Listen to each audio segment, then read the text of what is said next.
जम्मू कश्मीर के शोपियान में इनकाउंटर जारी, 4 अस्करी पसंदों की इलाके में नकलो हरकत पर कार्रवाई, सिक्योरिटी फोर्सेस चौकस।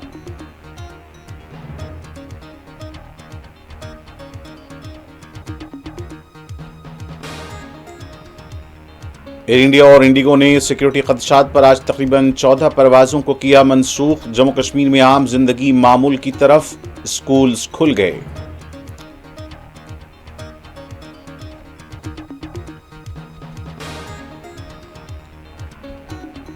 वज़ीर-ए-आज़म मोदी ने ट्रंप के बारे में कुछ नहीं कहा, अपोजिशन से बात करने में गुरेज क्यों, अपोजिशन का सवाल।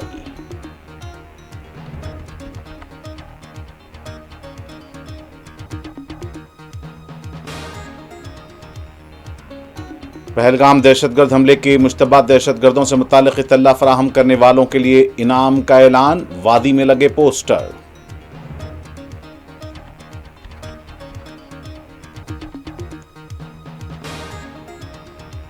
पंजाब के अमृतसर में मिलावटी शराब के इस्तेमाल से 14 अफराद फौत, जिम्मेदार अफराद के खिलाफ कार्रवाई का आगाज।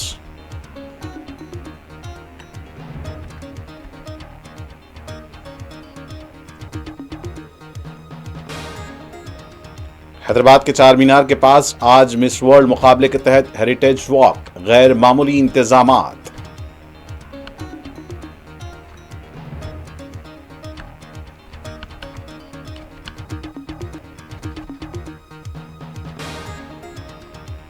और अमेरिका के सदर डोनाल्ड ट्रंप आज सऊदी अरब के दारुल हुकूमत रियाद पहुंचेंगे, अहम ऐलान मुतवक्के।